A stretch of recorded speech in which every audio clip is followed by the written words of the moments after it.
Big time quarterbacks, big time playoff game, two big time hosts. We'll talk about it here in just a second on a crossover edition with the Chargers and the Jaguars. You are Locked On Chargers, your daily podcast on the Los Angeles Chargers, part of the Locked On Podcast Network. Your team every day.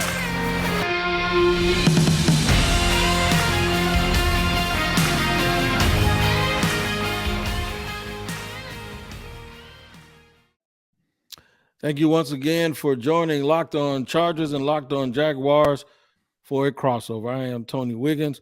He is Daniel Wade, reminding you that it's your team every day, and we thank you for making us your first listen. Reminding you also that we're free on all platforms, wherever you get your podcast. Make sure you lock in, tap in, like, and subscribe on YouTube and wherever you get us. Crossover Thursday is presented by our friends at Prize Picks. Prize Picks is so much fun, and it's easy to play. No competing with other players, just you versus the projections available. Pick 2 to 5 players, and if they score more or less than their Prize Picks projection, you can win up to 10 times your money on your entry. It can literally take you less than 60 seconds to enter. It's that easy. We love Prize Picks, and we know you will too. First-time users can receive a 100% instant deposit match up to $100 with the promo code Locked On. That's one word, all caps. That's prizepicks.com, promo code Locked On. What's up, Wade? What's going on with you, man? What's up, man? Bigger stakes than last time these two teams matched up. You know you're one of my favorites. I'm happy to be here today. Especially, we get a real treat. Trevor Lawrence, Justin Herbert, both the first time in the playoffs. It's going to be a lot of fun. It's going to be a lot of fun. So I'll get right to it and talk about the storylines. The storylines are that the Jaguars are novices and they're new at playoff action. Storyline for me is don't look that far because the Chargers, in my opinion, are as well.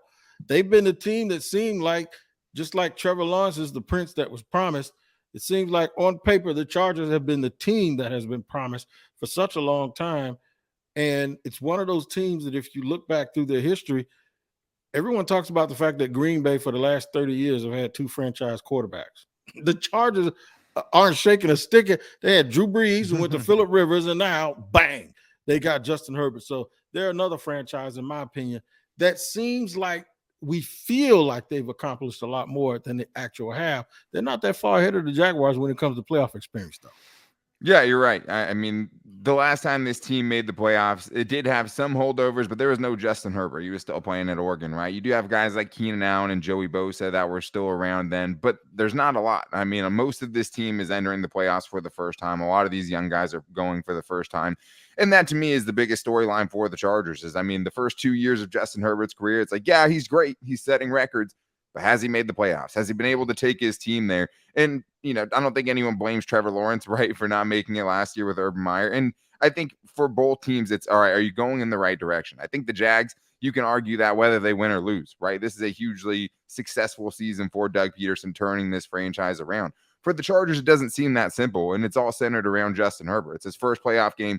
That is what this is. Justin Herbert versus Trevor Lawrence. As much as, they're not going to actually face each other, that's going to be the storyline in this one. And I think a lot of times it's people trying to prove themselves right? It's either being wrong about Justin Herbert or being right about Trevor Lawrence, who was the number 1 overall pick, and the kind of differences that went into the draft process for both these guys.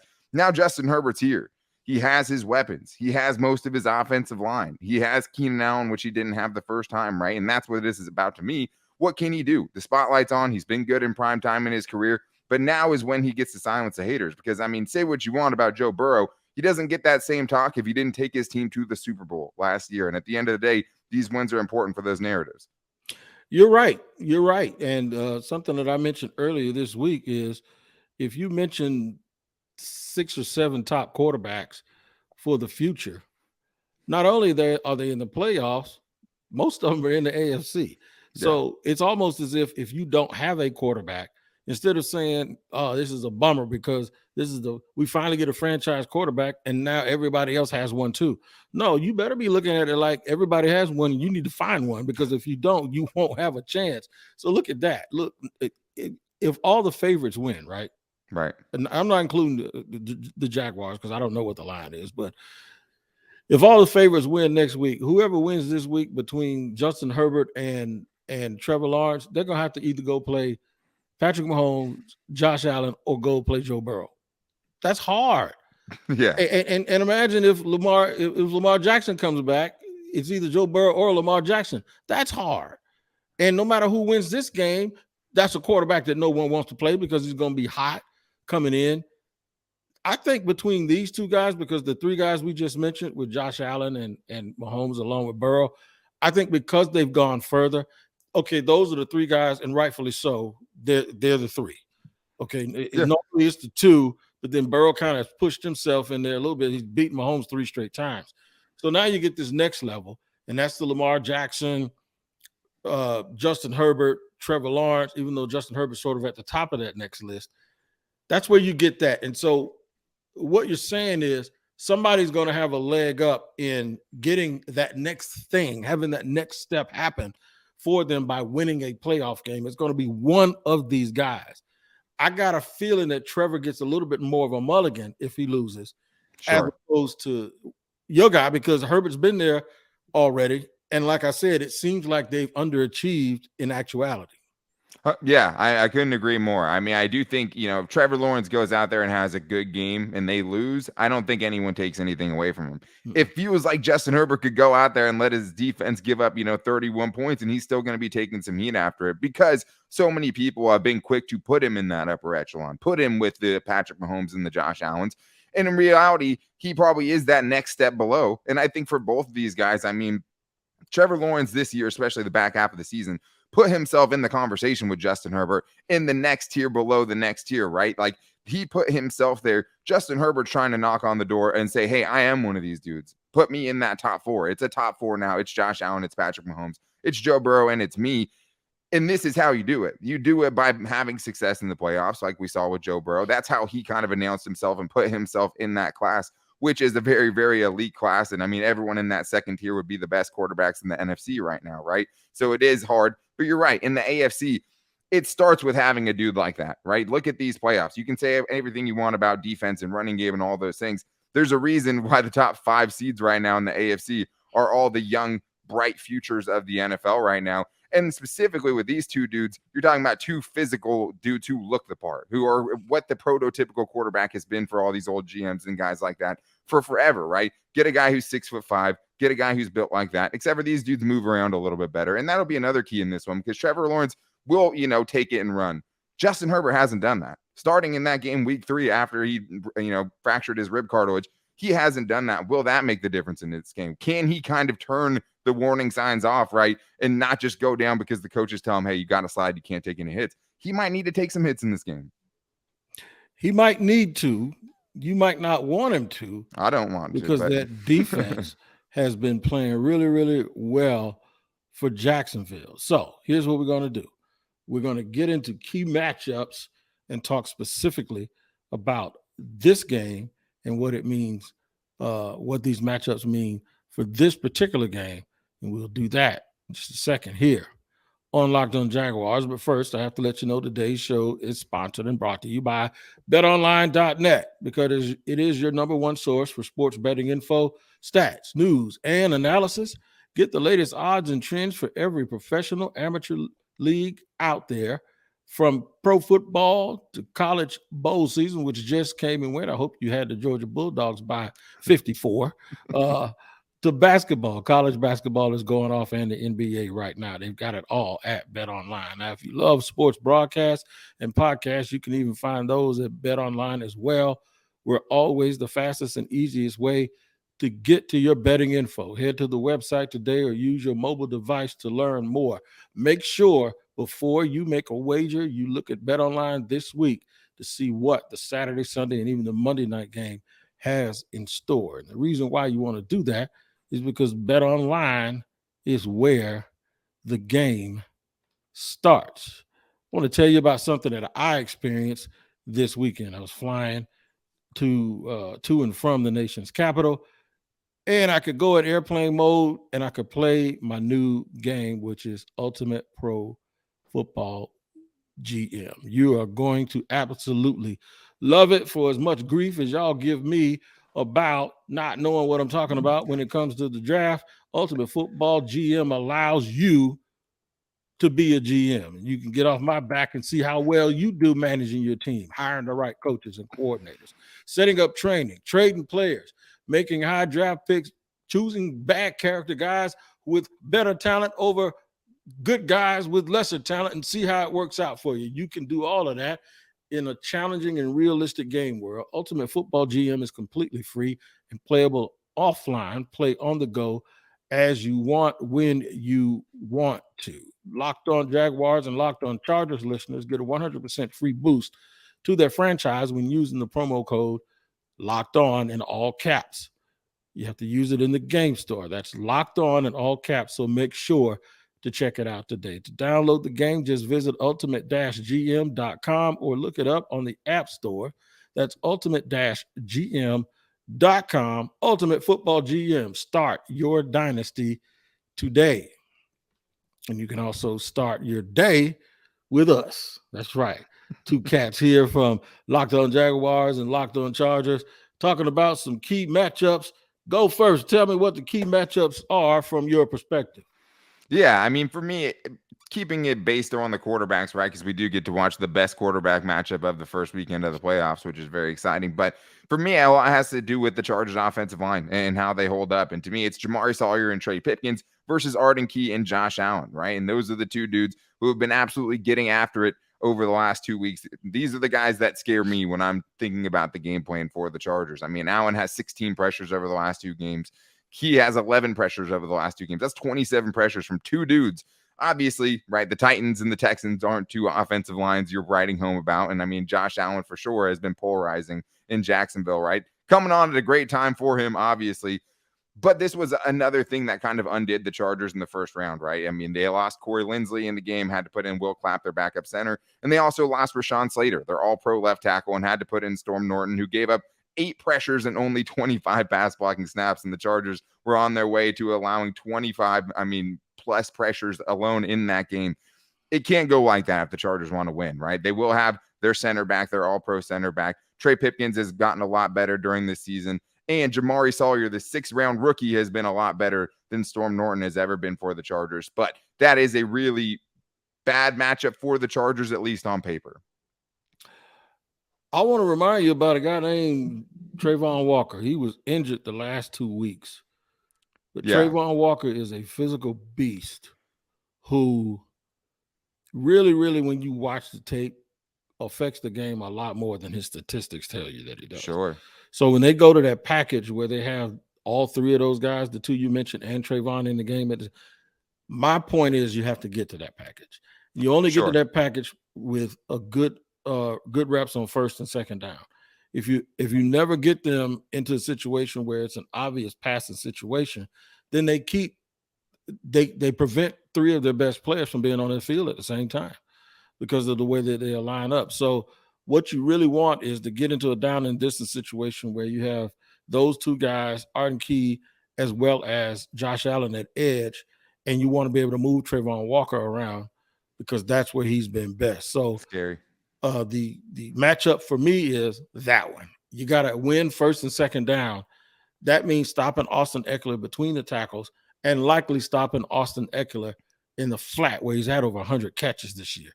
I think one of the biggest Achilles heels of the Jaguars has been the linebackers guarding running backs and tight ends on shallow crosses. Therefore, if you start seeing those little drag routes working, and you start seeing anything where somebody's running across the linebackers in formation, and you see number 33, Devin Lloyd, slugging behind him, then you know you're on to something.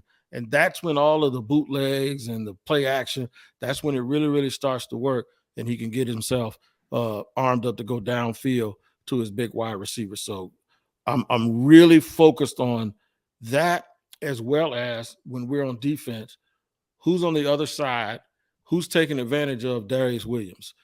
One corner, Tyson Campbell, 6'1". He's very physical. Darius Williams is not very big. He played with the Rams last year. He's 5'10" at best. That means that if both of your starters start, you're looking at 6'2", 6'3", and 6'3", 6'4". And I'm trying to figure out, even though he plays better outside, which one of those guys is going to be lined up on him, and is that who Herbert's going to take most of his chances with? Yeah, and I think that's why the status of Mike Williams is so big, right? Someone who has that big physical advantage and would over Darius Williams at 6'4" and a really, really good jump ball receiver. But with the back spasms that he had last week, it's kind of uncertain, right? Are you going to be willing to kind of throw him jump balls and take the chance that he's going to come down wrong and have to leave the game in this one? That's huge.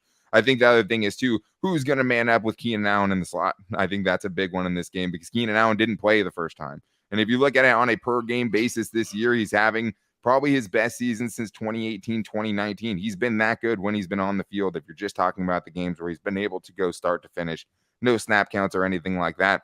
I mean, for the Chargers, that is, I think, where they're going to have to make a lot of their bread, especially, if the Austin Eckler part of it's not working. You can't just go to an offense where you're just relying on Austin Eckler catching checkdowns, right? It's just going to be too predictable. It's going to get you in a lot of bad situations. And I liked what you said about first and second down. I think for the Chargers defense, that's a huge concern as well. I saw your show yesterday, and I think you're absolutely right on about Travis Etienne in this game, because I think that is probably who would scare the Chargers the most. The Chargers have been a really, really bad run defense. In the first game, it was the James Robinson show. He had the 50-yard run. He was the one that had 100 yards in that game. Travis Etienne only ended up having 13 carries for 45 yards, a modest 3.5 yards per carry, right? That doesn't scare you. But the Chargers have given up explosive runs, and that's when they were the worst at it during that stretch, 4 games where they gave up at least a 40-plus yard run to somebody, which is absolutely terrible. If the Chargers can't take care of that on first and second down, they're going to be in trouble because the Jags aren't a one-dimensional team. So even if you're able to give up big yardage to Derrick Henry or the Rams, who couldn't get anything going in the passing game, if you let them go off and do what they did in the last game, what was that?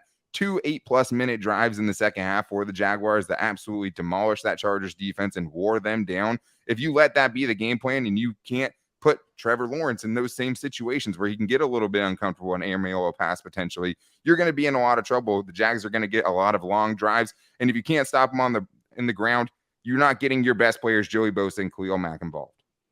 You made a good point, and I'll remind those that did not see the podcast from yesterday. I said Travis Etienne needs a big game.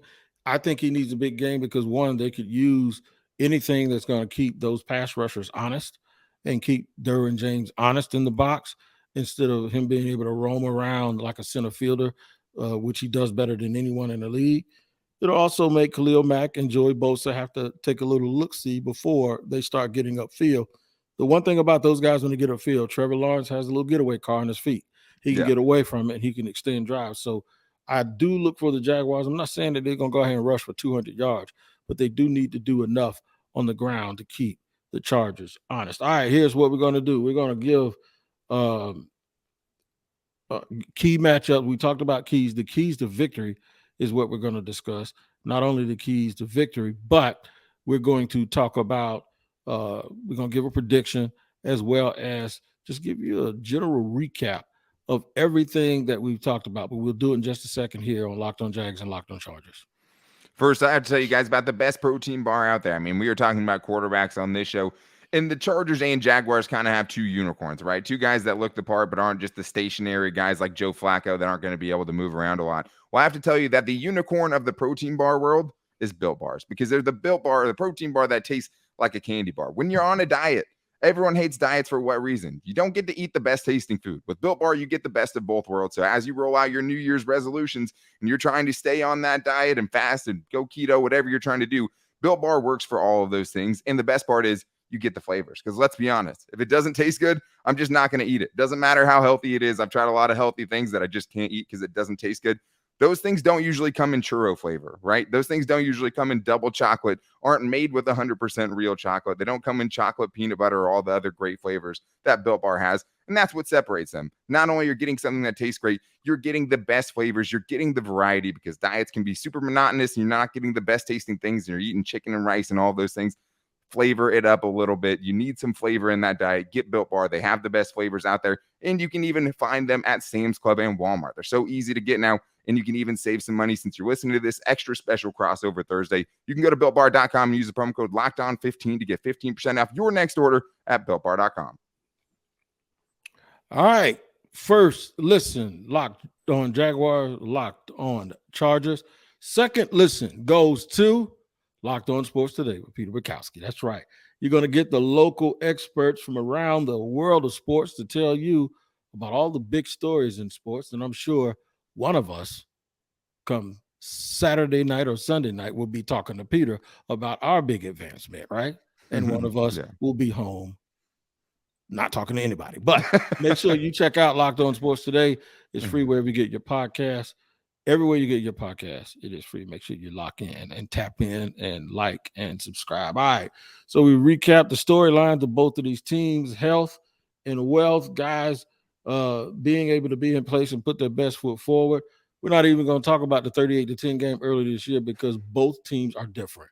Everyone says that the Chargers are different. The Jaguars are different. They went through a real bad losing streak and then grew up and had to find their way out of it. Key matchups, we've talked a lot about situational football, winning on first and second down, huge, getting in good down and distance situation, and also trying to figure out when you're going to rest your defense with both of these high octane offenses. All right, so the keys for me is it's cliche: no turnovers, run the ball, stop the run.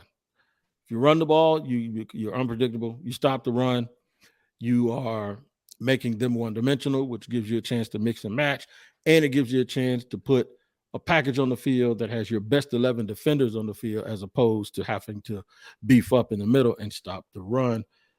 That to go along with this. How about you go ahead and do that first before I give my prediction? Give your keys. Yeah, I think for, the Chargers, your keys have a lot to do with a lot of what their losses are. And although the two teams are different, I think the Chargers can learn from their mistakes in the first game. And if the first game, or this game starts like the other game started, the Chargers don't have a shot. I think the Jaguars have come a long enough ways since that first matchup that you're not going to be able to hang in the game, right? You could end up getting blown out if you're not careful, if you can't learn from your mistakes. I mean, the Chargers' first 4 drives in that first game went like this: 3 and out, interception, fumble. You can't start a game worse than that. You truly can't. They had 2 turnovers and 1 first down in their first 4 drives of the game. And this is a big game for Chargers offensive coordinator Joe Lombardi. I think that Brandon Staley has done enough, unless a wild card like Sean Payton comes in the mix. Maybe they think about switching things up. I think Staley's done enough and he's earned himself that 3rd year. Joe Lombardi, the offensive coordinator, I think he's coaching for his, job right now. I mean, I think if the Chargers go down in this game 31-14, I think that dude, I don't know if there's any chance he keeps his job. Like, I think this is a really, really big showcase for him, and the Chargers are going to need it. That I like the defense much more than I did the first time these teams ended up meeting up. It's been really good over the last month until last weekend. Can you fully trust it? I don't know. But this game, the offense has to come through. You're going up against these quarterbacks. It's not just the Jaguars. It's everybody in the AFC. If your game plan's not good, if you can't get off to a quick start, hey, you played your starters for 3 quarters last week, right? If that wasn't to keep the rest off, right, and be able to start quick in this game, then what was the reason you let Mike Williams go out there and get hurt to begin with? You can't start slow in this game, and that's going to be a huge thing. It's a huge key for the Chargers. And I think if you can start fast, it gets Justin Herbert in the rhythm, and then their offense is something to be trifled with for sure. The better the Jaguars' opponent, it seems like the better the Jaguars play. The Cowboys game for sure. Yeah. The Cowboys game, the game that gives you the games that give you a bit of a heartache are where you're not afraid of the quarterback, but then they do all of this other stuff like Detroit did. You do all of this other stuff. Last week they had Josh Dobbs, but they did all of this other little stuff. Right. I prefer the Jaguars to play a team that knows that they are supremely talented at the skill positions, and that their motto is, we're coming straight forward. We ain't trying to trick you. The no Texans game where you just get the teams that usually say we're good, here it comes. That's who the Jaguars usually play well against because they are so long and athletic, even though they're young. I'm not afraid of the Chargers. I'm going to pick the Jaguars as this team that's hot and they're on fire. You know it's going to come to an end soon. It's not going to come to an end this week. I'm going to pick the Jaguars to win 34-31 against the Los Angeles Chargers. Yeah, I can see that. The last time I checked on BetOnline, the official betting sponsor of the Locked On Chargers podcast, it was a pick'em. At some places you even have the Chargers favored, and it seems weird to me because the Jaguars do have better wins on their resume, right? The Chargers don't have a team like the Cowboys on their resume. The Jaguars also have more confusing losses, like the loss to the Texans, right? And losses like that. So it's interesting to see how these teams end up playing each other. The first time, these teams are so different that I don't see necessarily a blowout. I think it's going to be a close game. Man, I mean, the expectations have changed for the Chargers. They're healthier now. They have all these dudes. They should expect to go in and win a playoff game. This is a really tough matchup. I think you'd still rather see the Jaguars and the Bengals, right? Or the Bills or the Chiefs. But I don't think they're as far behind as, many people might think they would. I think this is a really, really good Jaguars team. If I think the Chargers pull it off, that's a really, really good win for them and really good momentum to show, hey, we're here in the AFC. We can actually, we're getting better. We're going in the right direction. I think they pull it off, Wig. I think the Chargers get this one. Hey, but I said that last time, right? So this time around, I'm going to go 27-24 Chargers. I'm going to trust their defense a little bit more than you are. The offense scares me a little bit, but I think they find a way to win. Both these teams are battle tested. Both these teams have won close games this season. The Jaguars have been in playoff mode for a month, and I think that's going to help them in this one. I think it keeps it close, and I think the Chargers pull it off. All right, so there you go. We're staying true to the home team. And I can honestly tell you, this is exactly what we think. This is not us being biased or trying to kiss up to our fans. This sounds like real hardcore analysis here. It's a close game, man. It's a coin flip for a reason. Like I'm really excited. It is. I'm excited too. Now, if you come into town, I'll buy you a tomahawk. I'm not, but I'm going to take you up on that next time. No. You had to come this time. See, I knew you weren't coming. That's why I offered. I offered to buy a joke $100 steak when I know he's not coming. That's what you do. No, that's my brother. That's my brother from another mother, Daniel Wade, and we always enjoy getting together. We don't very often, but when we do, it's always a good time. It's going to be a good time to you every single day to join Locked On Jaguars and Locked On Chargers, wherever you get your podcast, because it's your team every day. We always thank you for our first listener. We thank you today. Hopefully you enjoyed the crossover edition. We'll see what happens this Saturday night. One of us is going to be happy. One of us is not going to be so happy. But until then, Chargers and Jaguar fans, take care of each other, and we'll see you next time.